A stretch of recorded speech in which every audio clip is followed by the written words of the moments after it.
Everyone, welcome to Hansvahini classes. Friends, हमने जो Bihar text book का सीरीज शुरू किया है उसका आज पॉलिटी का उसका चैप्टर 5 करने जा रहे हैं। मैंने ऑलरेडी से पहले के चैप्टर पढ़ा दिया है। अगर आपने वो वीडियो नहीं देखा है तो प्लीज़ पहले आप वो वीडियो देख लीजिए। चलिए आज हम देखते हैं चैप्टर 5, हमारी सरकार। हम अक्सर सरकार शब्द सुनते हैं। यह क्या है? सरकार क्या करती है? लोकतांत्रिक सरकार की क्या विशेषताएं हैं? इस अध्याय में इन सवालों के उत्तर ढूंढने का प्रयास करेंगे।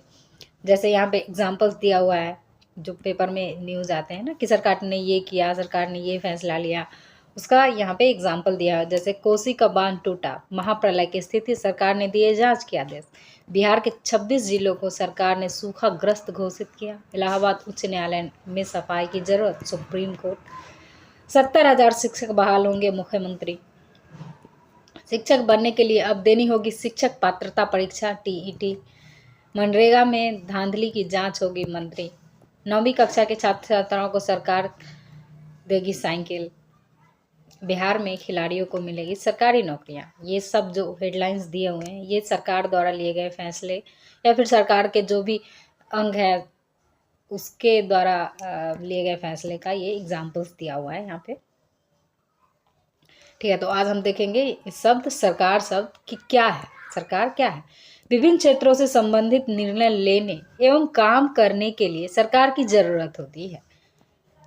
ये निर्णय कई विषयों से संबंधित हो सकते हैं। सड़क और स्कूल बनाए जाएं, अधिक से अधिक बच्चे स्कूल कैसे पहुंचे, बहुत ज़्यादा महंगाई हो जाने पर किसी चीज़ के दाम कैसे घटाया जाए अथवा बिजली की आपूर्ति कैसे बढ़ाई जाए आदि।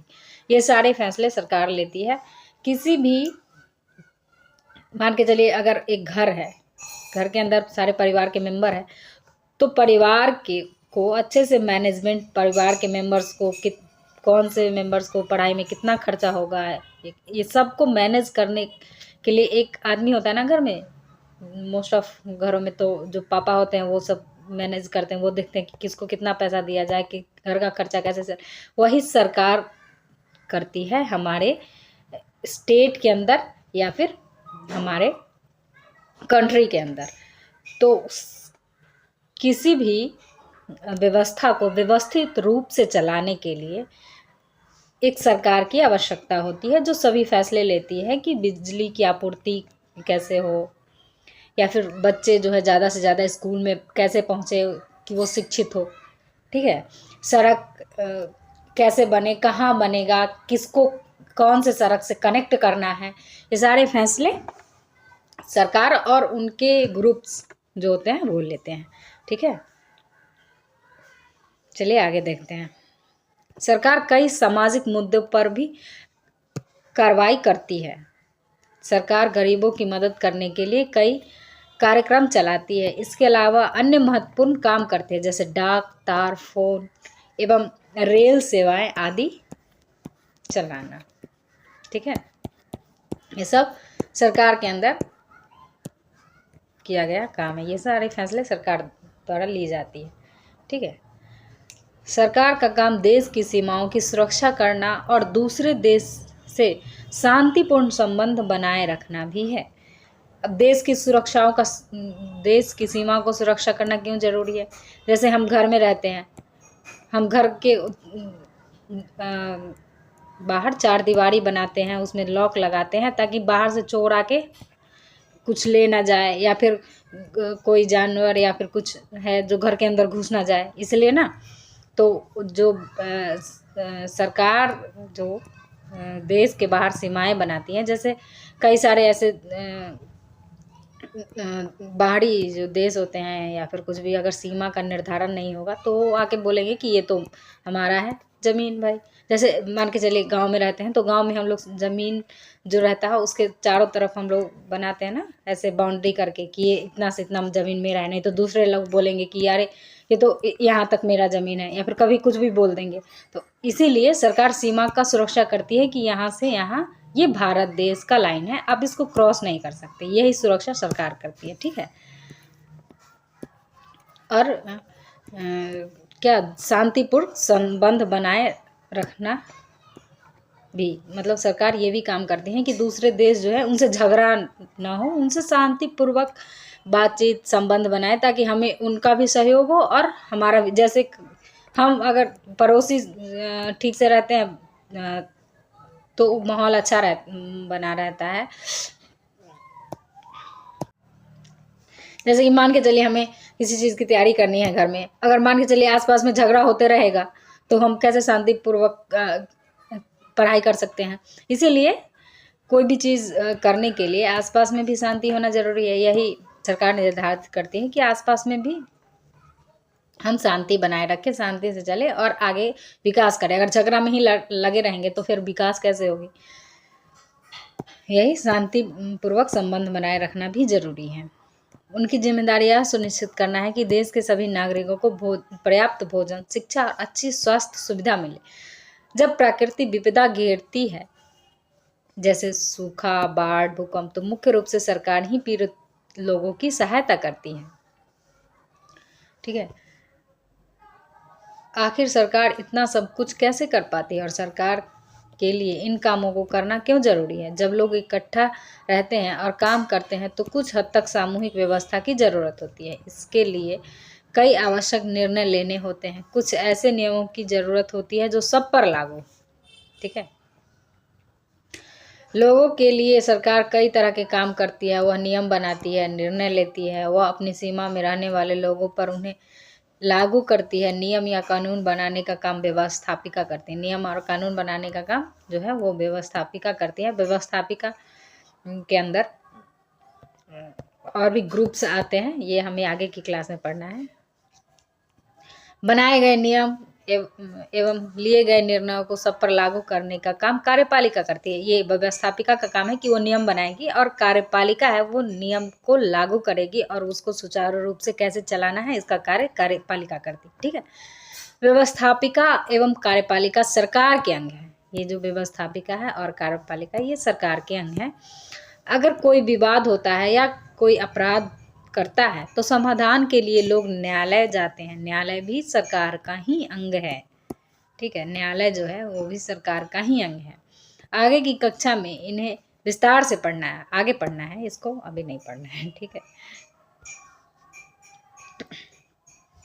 राज्य स्तर से तात्पर्य पूरे प्रदेश से है। जैसे अपने बिहार राज्य में सरकार पूरे बिहार के लोगों के लिए काम करती है, ठीक उसी प्रकार झारखंड, उत्तर प्रदेश तथा अन्य राज्यों की सरकार अपने प्रदेश के निवासियों के लिए कार्य करती है। केंद्र सरकार देश के सभी राज्यों के विकास के लिए कार्य करती है। इस पुस्तक के अगले अध्याय में स्थानीय सरकार के स्वरूप एवं कार्य के बारे में विस्तार से जानेंगे। राज्य सरकार एवं केंद्र सरकार की विस्तृत जानकारी आगे की कक्षा में मिलेगी।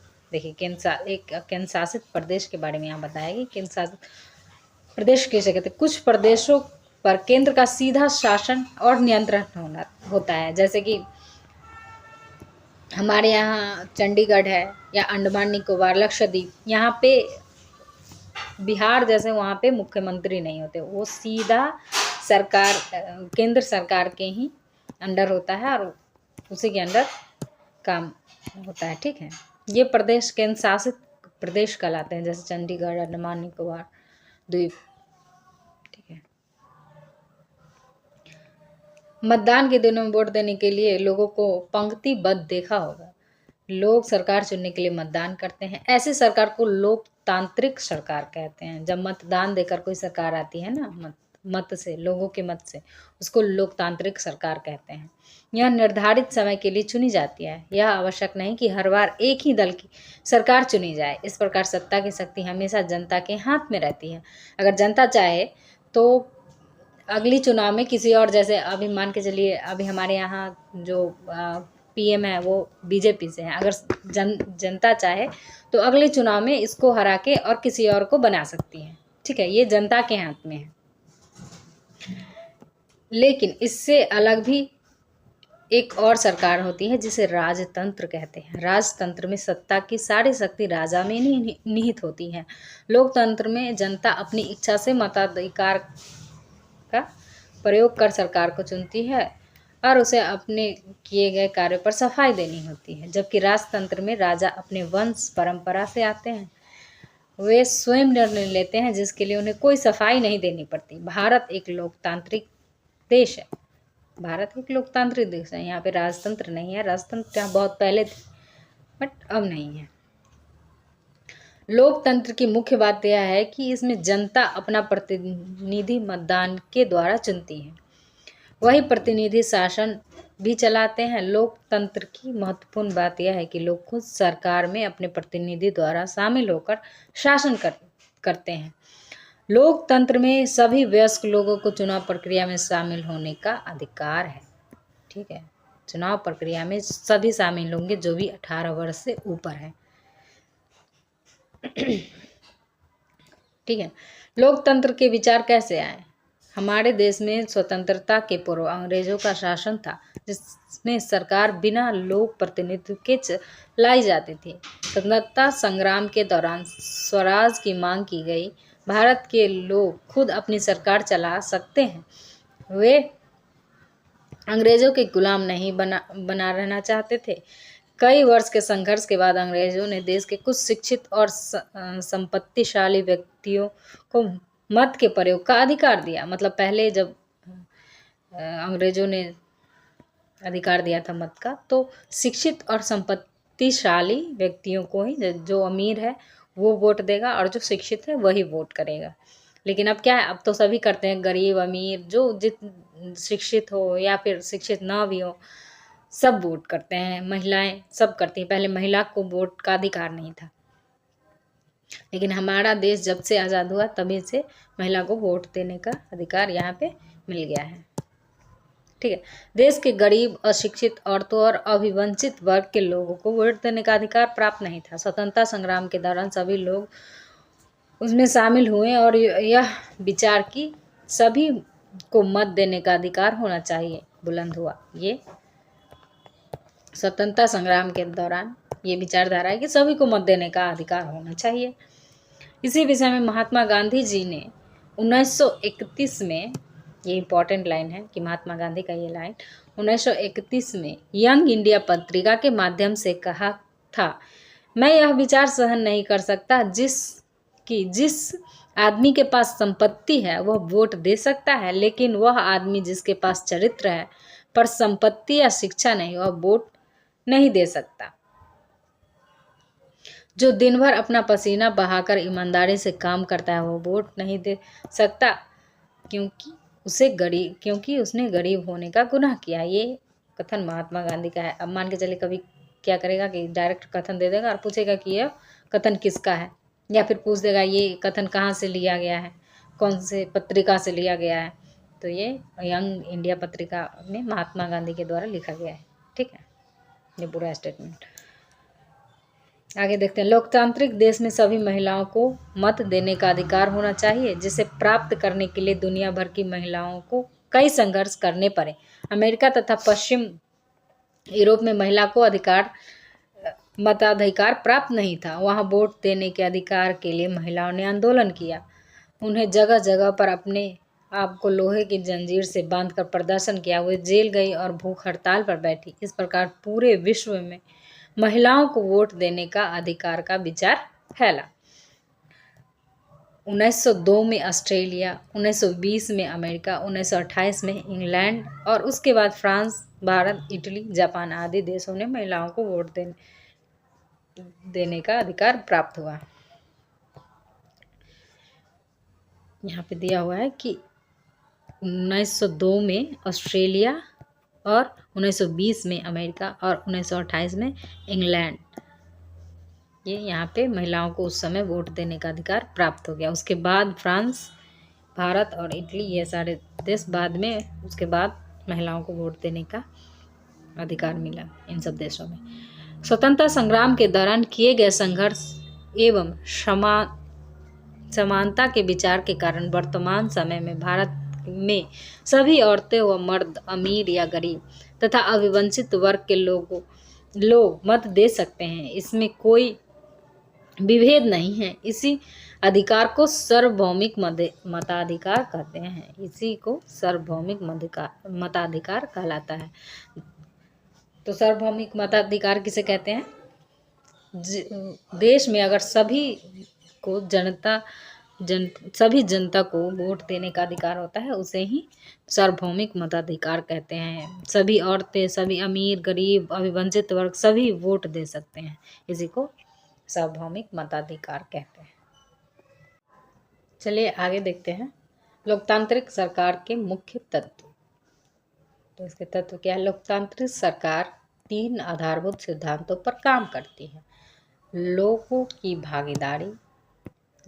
भागीदारी, समस्याओं का समाधान, समानता एवं न्याय इसके प्रमुख सिद्धांत हैं। अब देखते हैं भागीदारी। भागीदारी क्या है? चुनाव में वोट देकर हम अपने प्रतिनिधि चुनते हैं। यह प्रतिनिधि ही लोगों की तरफ से निर्णय लेते हैं। यह मानकर चला जाता है कि प्रतिनिधि निर्णय लेते वक्त लोगों की जरूरतों और मांगों को ध्यान में रखेंगे। सभी सरकारों को एक निश्चित समय के लिए चुना जाता है। भारत में यह अवधि 5 वर्ष की है। एक बार चुने जाने के बाद सरकार 5 वर्ष तक सत्ता में रहती है। सरकार का सत्ता में बने रहना तभी संभव है जब लोग उन्हें चुने। चुनाव का समय लोगों के लिए वह घड़ी है जब वे लोकतंत्र में अपनी ताकत को महसूस करते हैं। इस तरह से नियमित चुनाव होने से लोगों का सरकार पर नियंत्रण बना रहता है। वोट देने के अलावा लोकतांत्रिक सरकार के निर्णयों और नीतियों में लोगों के भाग लेने के और भी कई तरीके हैं। लोग सरकार के कार्यों में रुचि लेकर और उसकी आलोचना करके भी अपनी भागीदारी निभाते हैं। यदि सरकार जनता के कार्यों को सही रूप से नहीं करती हो तो जनता पत्र लिखना, विज्ञापन देना, धरना, जुलूस, हड़ताल, हस्ताक्षर अभियान, कोर्ट में केस करना, सत्याग्रह आदि तरीके का उपयोग करते जाएं। यहाँ पे एक चित्र दिखाया गया है, धरना एवं आंदोलन करते लोग, ये सरकार का विरोध कर रहे हैं, सरकार की नीतियों का विरोध कर रहे हैं। कुछ ऐसे भी नीति होती है जो लोगों को पसंद नहीं आती। सरकार को लगता है कि ये नीतियाँ काम की होगी, बट ग्राउंड लेवल पर जब लोगों को पता चलता है, जब उनको ये पसंद नहीं आती, तो वो सरकार के विरोध में खड़ी हो जाती है कि आप इस नीतियों को बदलो, ये हमारे लिए सही नहीं है। ठीक है। इन माध्यमों द्वारा वे अपनी बात सरकार तक पहुंचाती है। इस तरह लोकतांत्रिक सरकार में जनता सरकार बनाने से लेकर सरकार के कार्यों की समीक्षा में भागीदारी रहती है। अब देखते हैं विवादों का समाधान।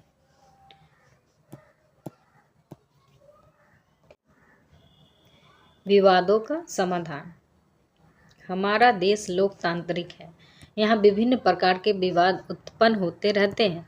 इसके कई कारण हो सकते हैं। उदाहरण के लिए दूसरों के हितों का ख्याल न रखना, आपसी समझ न होना, किसी और की भाषा या क्षेत्र को नीचे देखना आदि। कई बार लोग सरकार के निर्णयों से असहमत होते हैं तथा इससे भी विवाद उत्पन्न होता है। सरकार की जिम्मेदारी होती है कि वह विवादों का समाधान करे ताकि वह हिंसा का रूप नहीं ले। आइए अपने समाज के कुछ विवादों पर नज़र डालें तथा देखें कि सरकार इसके समाधान में कैसे भूमिका निभाती है। ठीक है, यहाँ पे दिया हुआ है कि किसी विवाद को लेकर ये समाधान के लिए थाने पर पहुंचे हैं, ये फिगर में दिखाया गया। ठीक है। ग्राम पंचायत नवहट्टा सहरसा में राम प्रवेश रहता है।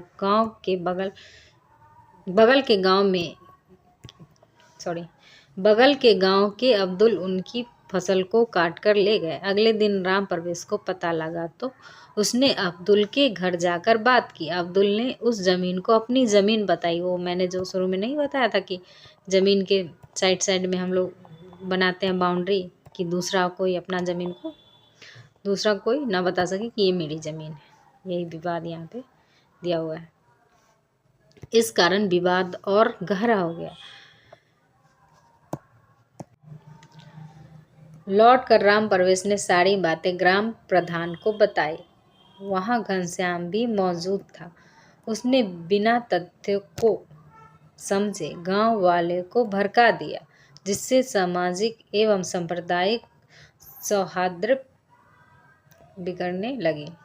गांव के लोग एकत्रित होकर स्थानीय थाना को इसकी सूचना दी। स्थिति की गंभीरता को देखते हुए थाना प्रभारी ग्राम पंचायत के मुखिया से विचार विमर्श कर विवाद को सुलझाने के लिए तत्काल सभी लोगों को घर जाने को कहा तथा दोनों पक्षों को अगले दिन आने का समय निर्धारित किया।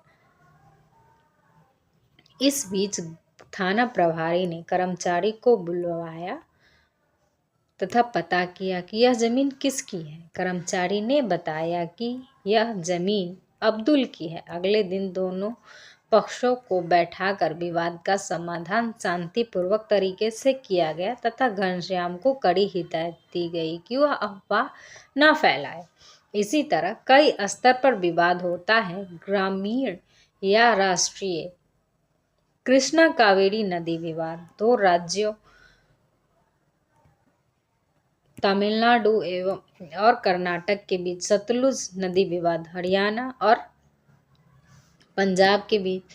किसानों की उपज भूमि सरकार द्वारा लेकर उद्योग स्थापित करने के कारण उत्पन्न विवाद। बिहार छात्रों एवं लोगों के साथ अन्य प्रांतों में हुए गलत व्यवहार से उत्पन्न विवाद। ठीक है, और क्या है यहाँ पे अब देखेंगे समानता और न्याय।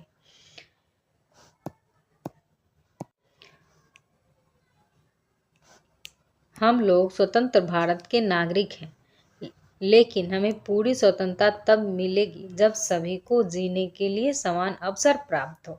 असमानता समाज द्वारा उत्पन्न होती है, जैसे छुआछूत, लिंग भेद, आर्थिक अवसर की असमानता आदि। ये गांव में देखा होगा आपने कि लोग छुआछूत को भी मानते हैं, जैसे वो नीच जाति के, किसी को नीच जाति का मानते हैं तो उसे पानी लेकर नहीं पीते, या उसको कुएं में पानी भरने नहीं दिया जाता है, या चापाकल पे पानी नहीं भरने दिया जाता है। यही छुआछूत हो। ठीक है। आम तौर पर घरों में लड़के और लड़कियों में भी विभेद किया जाता है। घरों में किसी घर में ऐसा होता है कि लड़कियों को शिक्षा नहीं दी जाती है और लड़कों को एकदम से अच्छे से पढ़ाया लिखाया जाता है कि लड़के आगे चल के हमारा ख्याल रखेंगे, और लड़कियां तो दूसरे घर की है, इसको शादी करके कहीं और ही जाना है, तो इसलिए, और शादी में भी पैसा खर्चा होगा लड़की का, तो इसलिए पढ़ाई लिखाई पे इसको कम खर्चा करना है। ऐसी सोच होती है कई परिवारों में, वही यहाँ पे दिया हुआ है। लड़कों को परिवार में अधिक अवसर दिया जाता है। शादी, विवाह, भोजन भंडारा में खास समुदाय एवं वर्ग के व्यक्तियों को अलग बैठाकर खिलाया जाता है। धीरे धीरे समाज में जागरूकता आ रही है और ऐसी घटनाएं कम होती जा रही हैं। समानता बिना न्याय संभव नहीं है। लोकतांत्रिक सरकार समानता एवं न्याय के लिए कटिबद्ध होती है। सरकार द्वारा कानून के माध्यम से महिलाओं को विशेष दर्जा देकर समान अवसर प्रदान किया गया है, जैसे पैतृक धन संपत्ति में समान बंटवारा। लड़कों को समाज में अधिक महत्व दिया जाता है, जबकि लड़कियों को कम महत्व दिया जाता है। यह गलत एवं अन्यायपूर्ण है। इस पर सरकार ने विशेष ध्यान देते हुए लड़कियों की शिक्षा हेतु सरकारी विद्यालय एवं कॉलेजों में फीस खत्म कर दी है। उसके लिए पोशाक योजना आरंभ की गई है। उसी तरह महादलित बच्चे बच्चियों पर भी सरकार ने विशेष ध्यान रखते हुए पोशाक के साथ साथ छात्रवृत्ति योजना आरंभ किया है, ताकि उन्हें भी समान अवसर मिल सके। सरकार नियम कायदे बनाती है। कोई व्यक्ति यदि किसी दूसरे व्यक्ति की संपत्ति को क्षति या हानि पहुंचाता है, उसकी चीज़ें चोरी करता है, तो सरकार द्वारा बनाए गए कानून के तहत उसे न्यायालय की प्रक्रिया द्वारा दंडित किया जा सकता है। सरकार को भी अपने नियमों सरकार को भी अपने बनाए नियमों का पालन करना होता है। उदाहरण के लिए यदि लोगों के साथ जबरदस्ती होती है या उसे रोजगार या जमीन छीनी जाती है तो उन्हें यह अधिकार है कि वह सरकार के विरुद्ध न्यायालय में जा सकते हैं। ठीक है, अगर उनसे रोजगार या जमीन छीनी जाए तो वो सरकार के विरुद्ध भी न्यायालय में जा सकते हैं। लोकतांत्रिक सरकार लोक कल्याण की भावना पर आधारित होती है, जो स्वतंत्रता, समता, न्याय एवं बंधुत्व की धारणाओं को प्रश्रय देती है। ठीक है, आज की क्लास यहीं तक है। अगली क्लास हम लेकर आएंगे जो हमारी इस सीरीज की आखिरी क्लास होगी, लोकतंत्र के बारे में उसमें पढ़ना है। और आप लोग अगर एग्ज़ाम TRE 4 की तैयारी कर रहे हैं तो प्लीज़ आप इस सीरीज को देखिए, इसे भी क्वेश्चन बनते हैं। और एक बार पूरे मन लगा के एग्ज़ाम की तैयारी कीजिए ताकि एक ही बार में आप क्लियर कर सके। ठीक है, तो पूरे मतलब एग्ज़ाम निकालिए, इसमें लगे रहने से कोई मतलब नहीं है। आप एग्ज़ाम निकाल के जॉब कर लीजिएगा, फिर किसी चीज़ की मतलब आगे तैयारी कर सकते हैं। अब एक ही चीज़ में लगे रहिएगा। एक बार पूरा अपना 100% देकर आप एग्ज़ाम क्लियर कीजिए। ठीक है, आज के लिए इतना है।